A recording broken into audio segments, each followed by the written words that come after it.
Ladies and gentlemen, welcome back to Leppy Duels, episode 13, presented by JarV Media. I'm your host, Jacob Arvidson, and I am pumped to have every single one of you at home joining us this week. If you're brand new and here for the first time, smash that subscribe button down below for us. We appreciate the support. Here's how the show works.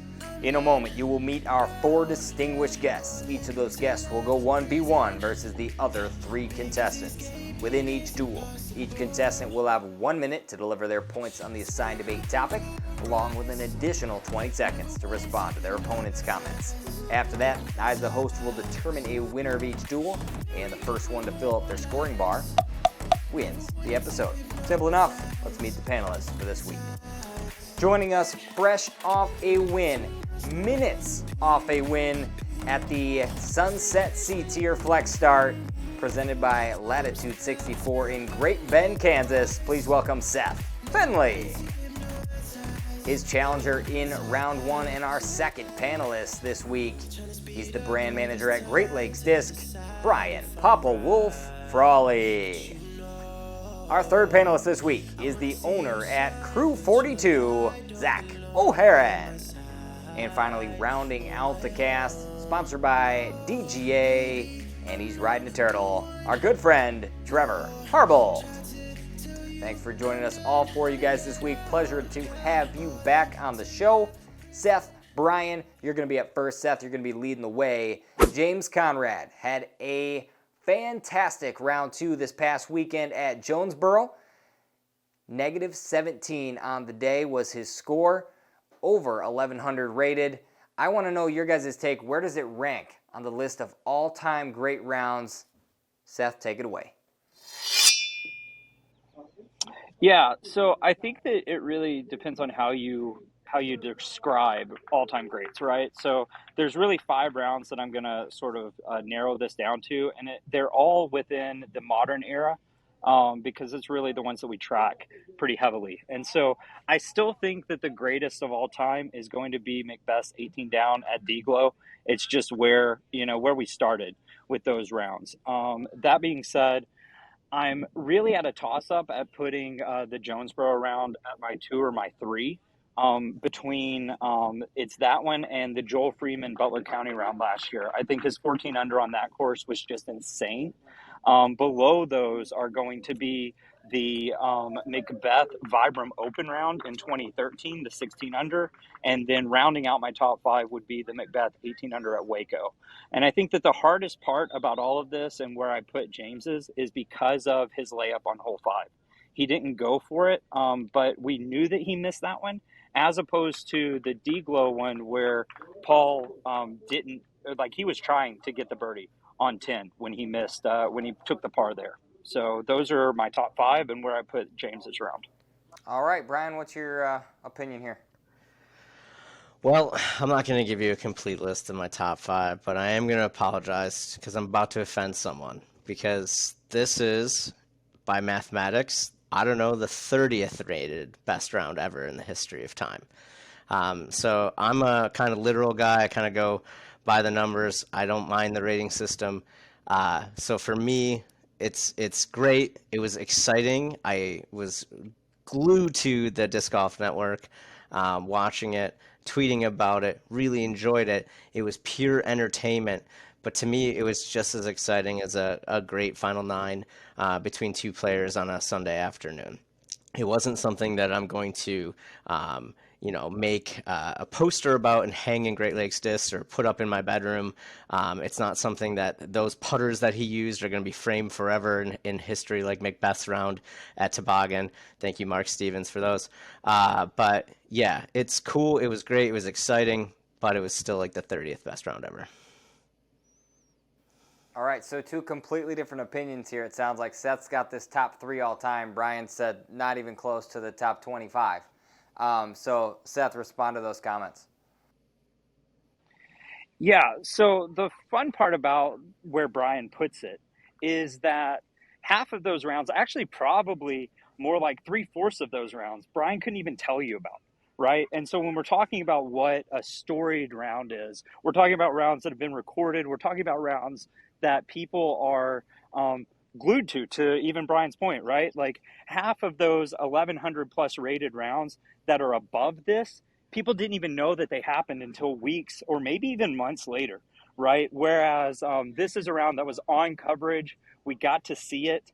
And it really is, if you've been out to the JomezPro course, it's not going to be matched. All right, Brian, bring it home. Can you win this duel? I think your weeks or months later statement was a little bit rough there, Seth. If you go look at the top 30, we'll say they've all happened in the last 5 years for most of them. So you can find all that info on the PDJ or on StatMando. But we are arguing and we are excited because it's an 1100 rated round because we are all talking about ratings, but where it ranks is it wasn't even in the top 30 as far as those rounds go. And if we're going to use the rating metric of 1100 to be excited, then we have to agree to use those 30 other rounds as better rated rounds. All right, two different takes here. You both took the question and spun it in a different direction, which I appreciate a lot.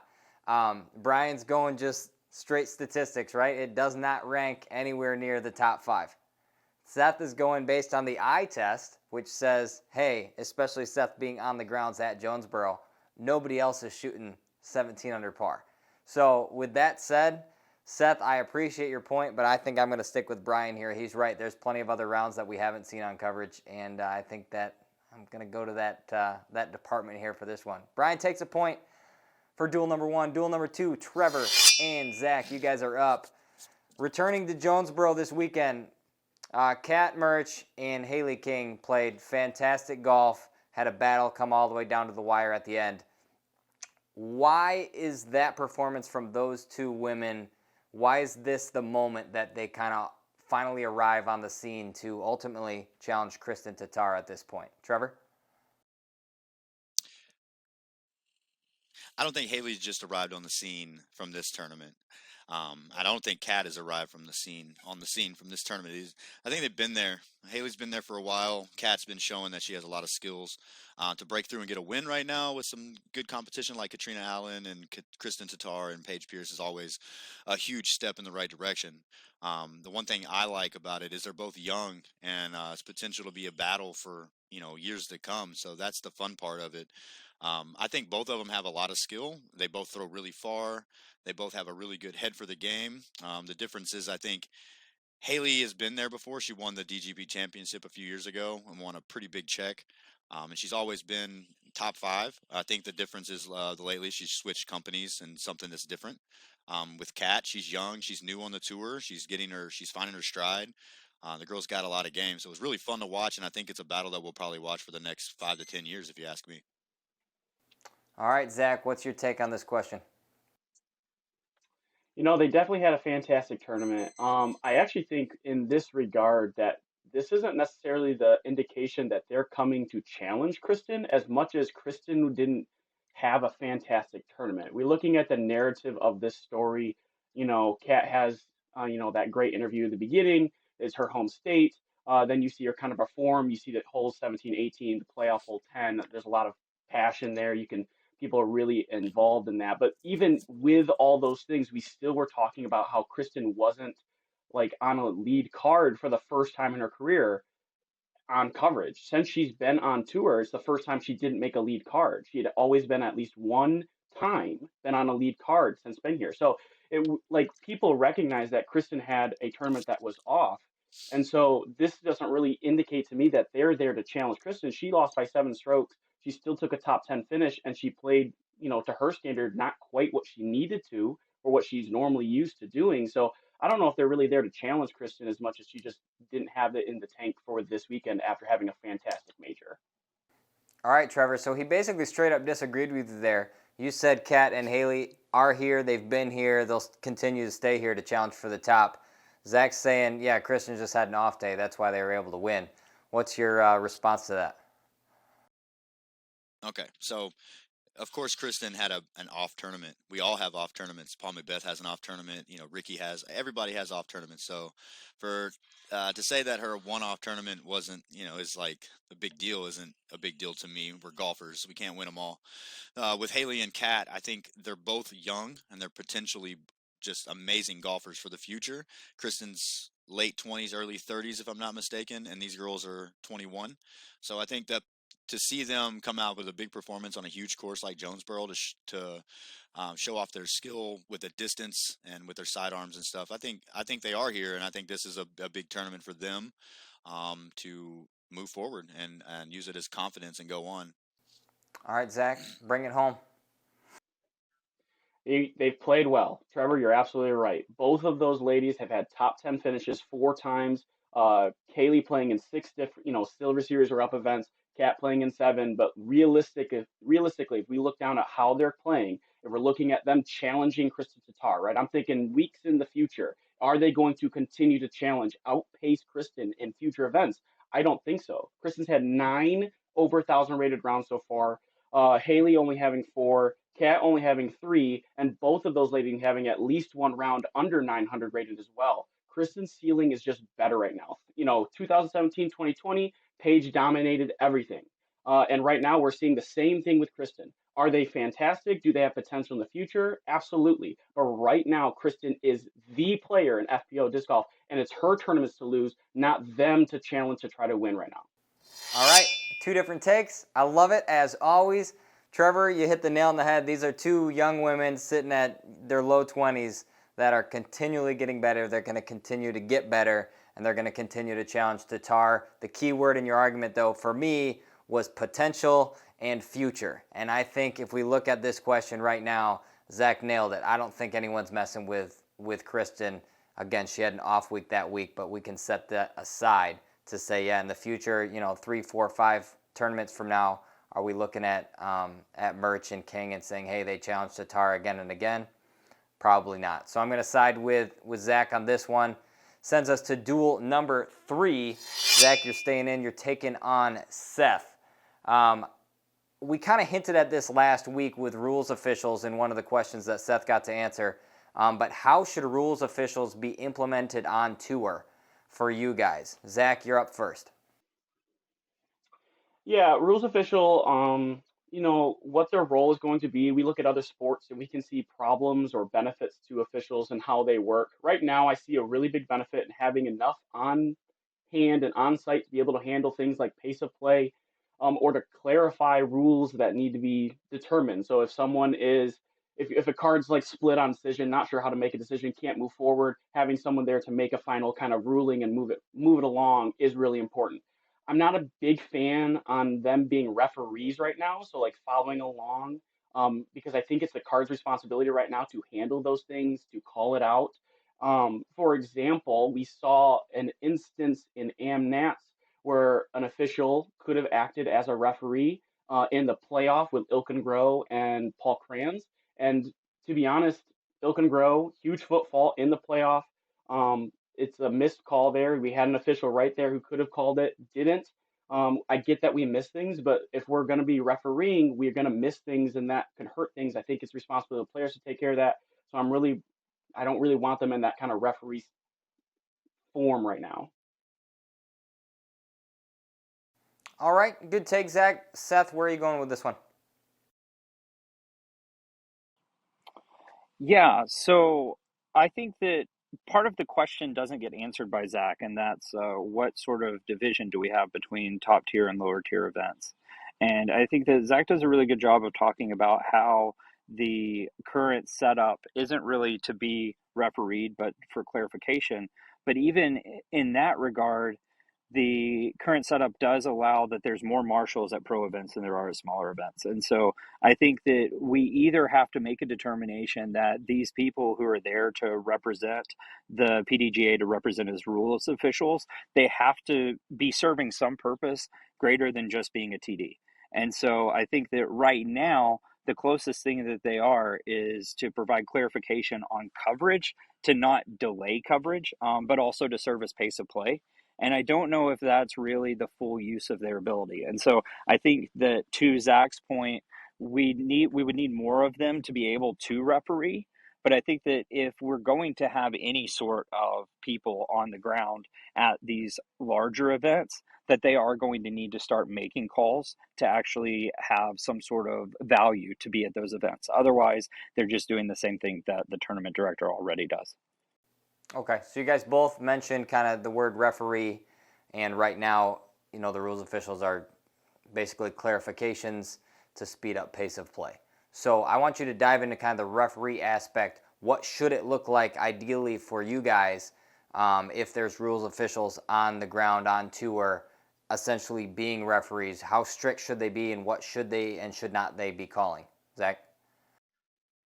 Well, again, to my point, I don't want them to be that. And again, because there's going to be inconsistencies in how people, officiate or look at a situation. They see an individual and they might be more scrutinous, to call something against them because of history or anything like that. I think we can run into a lot of problems with that.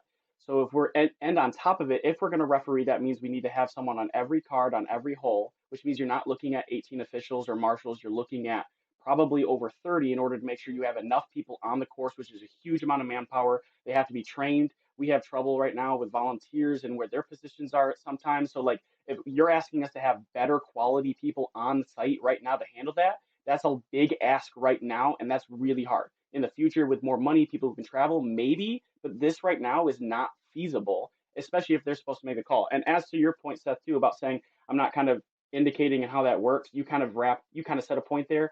If they're going to be there for pace of play on smaller events, you don't need 6 people to do that. If I'm at Garfield Park, I don't need 6 people to run around to make those rulings. A TD is able to make that more adjustment better because they're on a local scene, or they can have 1 or 2 people there. I think it's already inherently answered. So I don't necessarily need to separate it. The rules, like at the major scene, they just need more people on scene to make it flow better that way.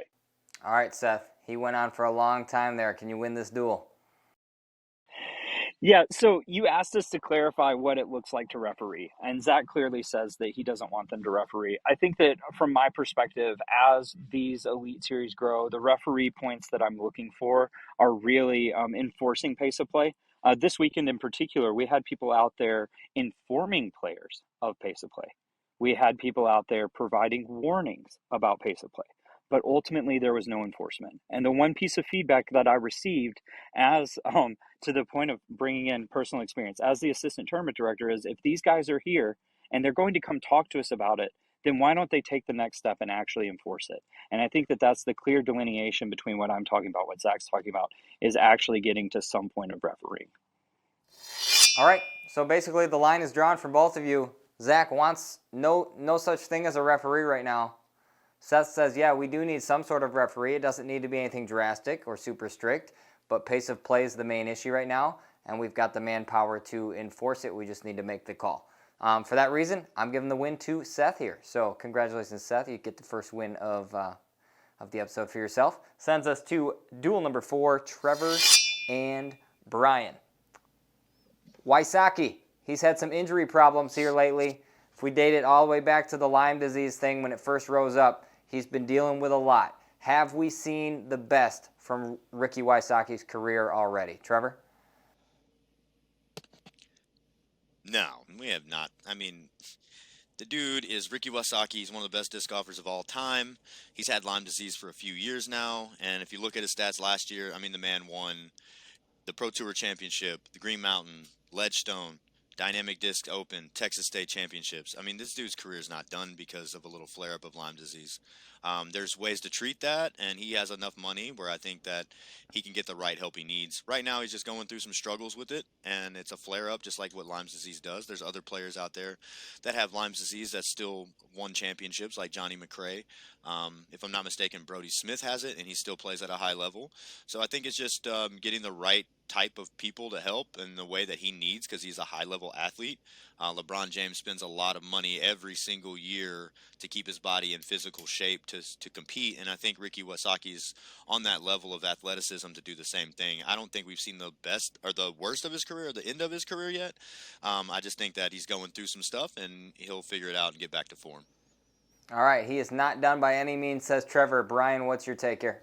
The question was, have we seen the best? Trevor said no, but then proved my point. Yes, we have seen the best. We'll never see him get $100,000 in a year again from PDGA winnings.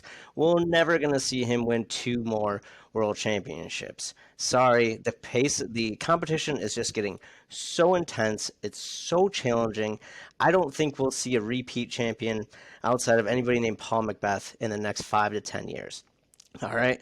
Have we seen the best of Ricky Wasaki was the question. The answer is yes. It's unfortunate. He's a great personality for the sport. He's a wonderful player. He's still a top 5 player. But the question was best. We've already seen that. We've seen him have the 100K year. We've seen him have the 2 world championships. We're not going to see him repeat either of those things. Thank you, Trevor, for proving my point.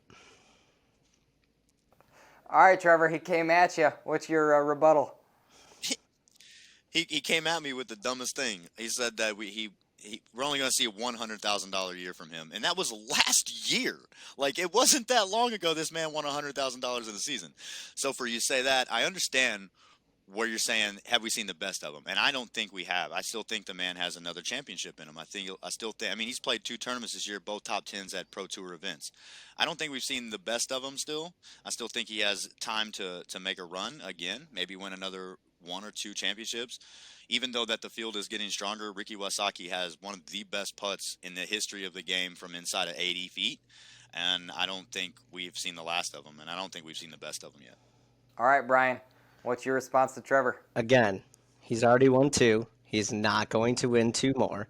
He won 100K last year. It would be very challenging for him to get 100K this year since he hasn't played enough events. That means he's got to be 1 year older. That means the competition is going to be that much better. It's unfortunate. It's a bad story, but we have seen the best, which was the question, of Ricky. We won't see him repeat that. All right, so this is an interesting question because, yes, the question did ask for the best, but best is subjective, obviously. It's a very opinionated question. You guys both took completely different sides, and I actually agree with Brian. I think we have seen the best of Ricky Wysocki, but if we're looking at the question, I think to differentiate your guys' opinions here, we got to look at who supported their points the best. And honestly, I think Trevor delivered a couple more points to win this duel. So I'm going to give the win to Trevor here. Sends us to duel number 5. Everybody's got a point right now.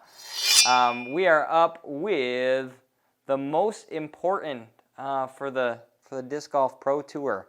This one is Trevor and Seth. Seth, you're up first. Yeah, so I'm going to say sustainability, and I'm not talking about like recycling. I'm talking about being able to sustain itself. And so there's a lot of different ways that this question could be taken, right? We could look at the improvements that could be done to live. I'm going to tell you right now that with the live service that they're providing, they've got the best equipment in the business. We could talk about what they're doing for course design and the players. And right now, as far as course infrastructure goes, they're working with what they have. And unless they, get a ton of money, they can't just build courses overnight. As far as taking care of the players, they're building it from the ground up. And anyone who's been out on tour knows that the Pro Tour staff are grinding. And so what does this mean? This means that sustainability, the tour needs to focus on making sure that it is making enough revenue to continue to operate and continue to hire employees to be able to take the workload off of the employees that they currently have to where it's more sustainable, but also get to a point to where everything is operating at a consistent and professional level. I know that we see a lot of complaints across the board, right? Whether it's the live coverage or the players with how the tournaments are ran. And the real answer here is for the tour to get sustainable so that it can hire enough people and build enough infrastructure to get to all of those things. And so the only way that that happens, the only way that the tour succeeds is for it to be sustainable and profitable. All right, sustainability is what Seth is beating us over the head with. Trevor, what is most important for the Disc Golf Pro Tour? Well, of course, sustainability. He went the easy way out. Of course, like that's what Seth does in these debates. He goes the easy way out so he can get some wins. Really, really, what is necessary for the Pro Tour to succeed is the players. If we don't have the players like Paul Macbeth or Ricky or these new players like Gannon Burr or Nicolas Antela, we don't have the stories going on. We don't have the live coverage to watch. We don't have the courses to play. We don't have any of this. So to me, it's really about the players and the storylines and everything that's going on in disc golf. While sustainability is very, very important because we all want the tour to succeed, we all want it to go forward. don't think if you don't have a Paul Macbeth and you don't have people that want to watch and you don't have fans that want to see these players perform at the highest level, then you don't have all of what we're trying to do as a pro tour right now. So I really think, and it's always been my thing from the PDGA board to now, the players are the most important thing in our sport. All right, Seth, why is it sustainability over the players? Yeah, so players were around long before the tour. But the one thing that hasn't existed before the tour is Ricky Wysocki's $100,000 season. We haven't gotten to see all of these young guns or parity in the field, right? Because it wasn't sustainable for players to tour. It wasn't sustainable for players to stay out and do this on a professional level full time as their job. And the tour building that and being sustainable, right? The tour surviving a merger in 2019 or a recapitalization to continue to operate. Those are the sort of things that you have to look towards to be able to even have these players like Nicholas Antila or Gannon Burr. And so, sure, the players do create the product, but at the end of the day, the players don't have a platform without the tour. All right, Trevor. He kind of took some shots. Where are you going? So the players have always had a platform. It just wasn't the right people running the platform. So while sustainability is right, the PDJ has been sustaining themselves with how many players and how many members on their PDGA website and their membership. So I still think that no matter what we do, the players are still the most important. If there's 250,000 members in the PDGA that watch the Disc Golf Pro Tour and watch all this, that's how the money's getting generated. So I think it's all about the players, whether they're pro, whether they're am, whether they're man, whether they're woman, watching our sport, getting involved, and having anything to do with our sport. To me, the players are the most important part. All right, so Trevor, I'm going to pick on you a little bit here. You called Seth out originally for having sustainability be a cop-out. I think players is also a cop-out. I think you both took the cop-out, to be honest. But if we're gonna pick a winner of this duel, I'm gonna lean toward Seth on this one.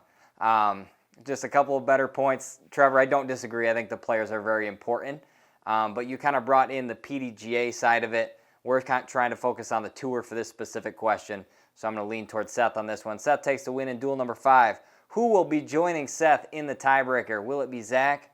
Will it be Brian? Zach, you are going to be up first on this one. Jomez and the DGPT made a big announcement this week.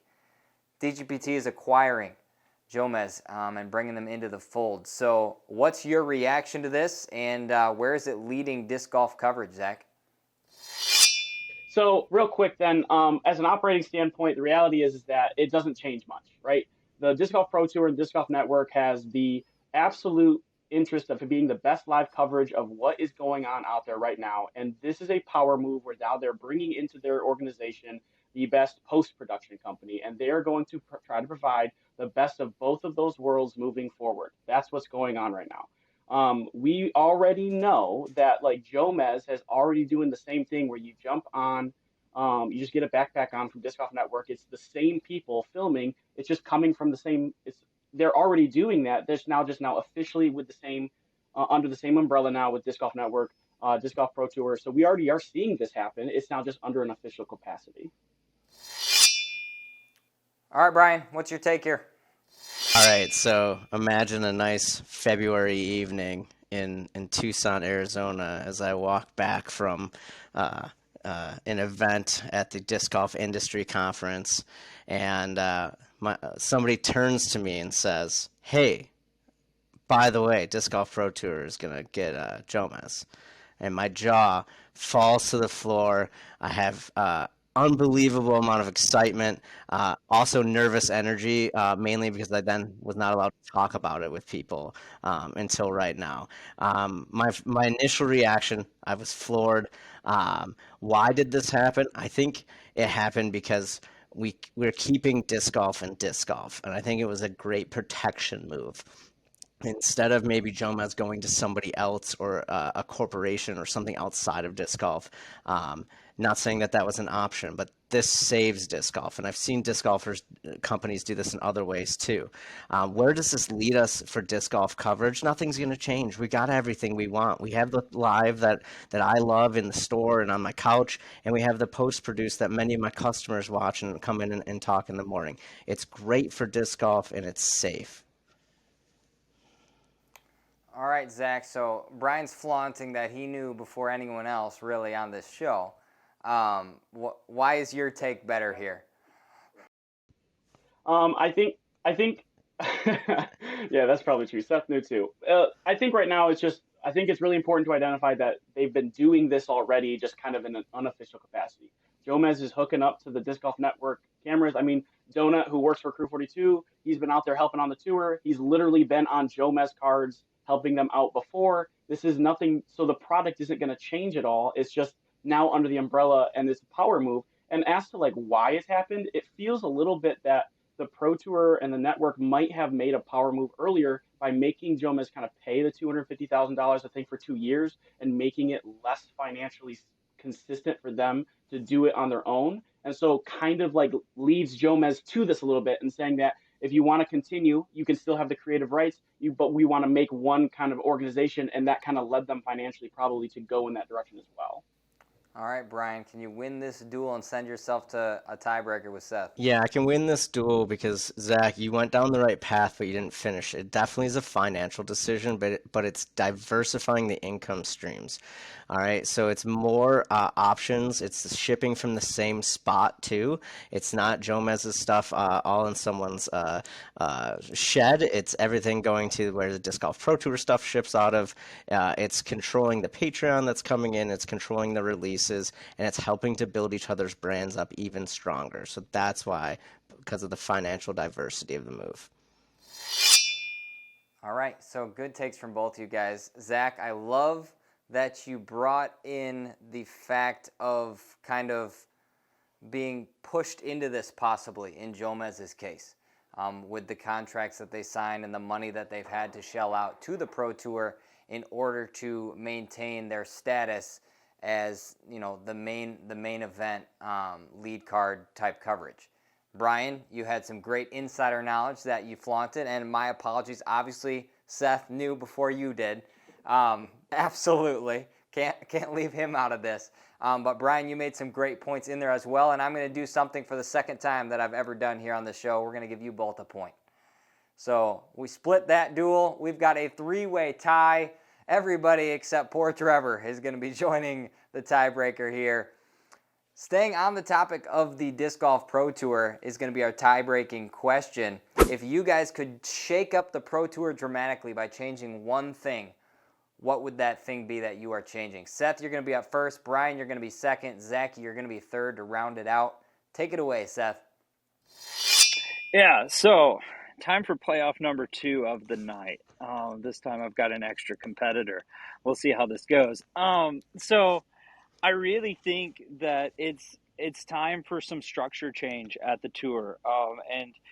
This is a little bit unfair because I'm a former Pro Tour staff member, but I think that the tour needs to change its structure, seriously look at how it's operating from the top down to help make sure that things are getting done on time and that, to Trevor's point, the players are getting taken care of. I think that things are getting missed right now because there's too much focus on the live product. There's too much focus on just growing the company. And ultimately, what needs to happen is a look at the structure and a look at how decisions are made so that the tour can build that sustainability that I was talking about previously. All right, sustainability is Seth's keyword tonight. Brian, where are you going with this one? Well, I really like that, but I'm going to reach back into the time machine back about 4 years ago when Seth was really annoyed with me. When I was tweeting, when I was tagging, when I was getting the Pro Tour's attention by saying, why isn't there a camera on hole 1? Accessibility is the most important thing to our sport, whether it is views through the internet or whether it is getting discs in the kids' hands or whether it is making courses in areas where there isn't courses. Accessibility is the fastest way to grow our sport, and therefore the fastest way to grow the Disc Golf Pro Tour. Shake it up, put a live feed camera on hole 1 and hole 18's basket so that people that can't afford or can't get to Disc Golf Network can see this type of action live and not have to wait for a post-production product, so they can feel part of the conversation that's going on online, on Twitter, on Facebook. That's where the communities are growing. We need to accept that growth and help that growth. All right, 2 different takes, Zach. Hopefully you're going to make it 3. What's your opinion here? Yeah, I think that disc golf is an awesome sport. And however, there's one thing that I think that we can do differently moving forward, and that's include different formats. One thing that we see locally, like doubles tournaments all the time, and people really enjoy them. They really like to participate in them, but we don't get to see that enough on the tour. And so creating a different format that players can participate in is not only good for content because we have different formats, it also is good for players being able to collaborate together. I think there's a lot of benefits in creating just doubles, let alone potentially teams and other things like that. But that would be a really interesting thing that you could add to the tour. You can, talk about points and how that would include, but that would be really interesting, I think, for both the players and for the spectators, and kind of talk about sustainability. Add another thing that we can add for the players and more money that they can earn. All right, 3 different takes. I love it. That's a great tiebreaker. Seth, respond to the other 2 and kind of pump yourself up a little bit more to see if you can win this tiebreaker. Yeah, so Brian talked about 3 different things before he went into his live camera spiel. I forgot one of them, but one of them was about getting disc in the hands of kids. The Pro Tour already has Community Connect. They're doing that at every tour stop. The second was about courses, and the tour is already helping support the Paul Macbeth Foundation in getting courses into underreached communities. As far as the live camera thing, Brian's right. We went back and forth on this a couple of years ago, and I'm not going to spell out all of the monetary reasons why this doesn't happen. It's already written on a Facebook post that he made and I responded to years ago. Just go scroll through his Facebook, find it. As far as Zach's answer goes, there are already different formats, right? The Pro Tour has the All-Star Weekend. The Pro Tour has the Celebrity Pro-Am. The Pro Tour has Match Play. They're bringing in those other formats. The only downside is that the viewership's not there. As much as we want to talk about how cool it is, only the super fans latch onto it. At the end of the day, this whole conversation, this whole question that we're talking about can't be handled without the Pro Tour actually existing. And so I think that to really maybe shake things up and really actually keep the Pro Tour around, looking at that structural change, looking at a way to make sure that the decisions are getting made in a timely manner and everyone, the fans, the employees, and the players are getting taken care of, it's going with my answer. All right. Brian, he took a shot at you and Zach, both of your answers. Go ahead and answer this on your rebuttal. Yeah, Zach, I love you, but that's just, the viewership is just absolutely atrocious for anything that isn't a featured or a regular event. And so was the attendance. Like, All Stars was just not well attended. Either was the doubles thing in Colorado. The Seth, yeah, obviously everybody in the world is understaffed, man. We could all use more people. Like, Great Lakes could use double the staff easily. But you have 130,000 views at the first round of Texas State already on Disc Golf Pro Tour's live YouTube feed. Think about what that number would actually be if we took the time to put a camera on 18 and a camera on 1. You see this with other big, large events. You see it at the Masters. You see ESPN milking every corner of every hole. This is the direction for viewership. It's the right move. All right, Zach, you've got the benefit of being last here. They've already taken their shots at you. Go ahead and take your shots back if you want. They don't have a chance to say anything back. Well, I love both of these guys. So I'm going to keep it civil here. Let me address what they kind of directed towards me, in the sense of saying that, so the formats they have: All-Star, Celebrity, Match Play, and then like the super fans are the only ones that watch it, as well as not well attended, to Brian's point, saying that the viewership is down. First of all, I don't think that these things are like competitive in nature, other than the Match Play, which has a lot of money in the players. We don't see that format anywhere else. And so when you have something that's just out of the blue and it doesn't have a continuous viewership, it's something that fans aren't going to latch onto because they don't understand what's going on. College does teams. I really enjoy that format, enjoy filming it, enjoy watching it. And I think that if you do it more often and put it in a more competitive standpoint, you're going to get a different product than what we're seeing right now. But that would be my interpretation, my response to them, though. So I think if we narrow down this question, we've got 3 different takes. I loved all of your different takes. I love that you went different directions. I'm going to determine the winner based on how you responded against the other 2 once you heard theirs. And for that reason, I'm going to give the win to Mr. Seth Fendley, his second win of the night.